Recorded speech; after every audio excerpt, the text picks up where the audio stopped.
వర్షాలకు ఎగువ నుంచి వస్తున్న వరద ఉధృతికి శ్రీరామ్ సాగర్ ప్రాజెక్టు పూర్తిగా నిండిపోవడంతో ప్రాజెక్టు అధికారులు గేట్లు ఎత్తి నీటిని గోదావరి నదికి విడుదల చేస్తున్నారు.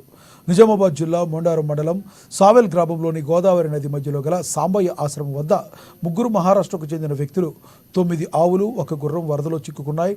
తమను ఎవరైనా రక్షించమని ఆర్తనాదాలు చేశారు. సమాచారం అందుకున్న ఎన్డీఆర్ఎఫ్ సిబ్బంది పోలీసులు రెస్క్యూ ఆపరేషన్ చేశారు.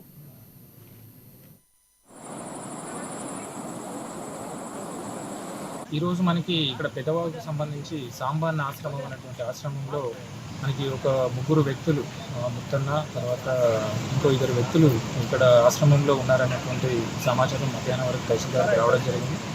ఇమ్మీడియట్గా మండల స్పెషల్ ఆఫీసర్ తహసీల్దార్ తర్వాత సిఐ గారు ఫైర్కి సంబంధించినటువంటి డిపార్ట్మెంట్ వాళ్ళందరూ కూడా రావడం జరిగింది.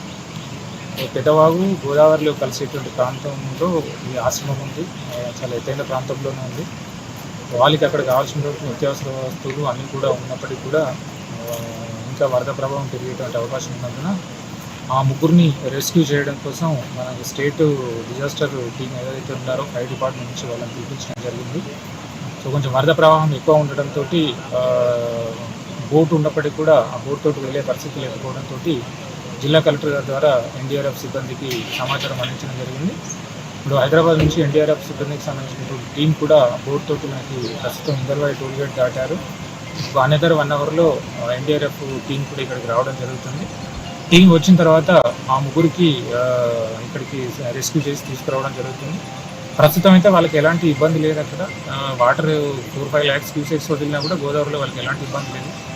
2022లో కూడా సేమ్ ఇలాంటి ఇన్సిడెంట్ జరిగింది అనేది ఇక్కడ స్థానికంగా ఉన్నటువంటి సమాచారం. సో మరొకసారి వర్షాకాలంలో ఇట్లాంటి పరిస్థితి తలెత్తకుండా స్థానికంగా తహసీల్దార్కు గ్రామ పంచాయతీ సెక్యూరిటీకి సంబంధించి ఆదేశాలు జారీ చేయడం జరిగింది. వాళ్ళని ఎన్డీఆర్ఎఫ్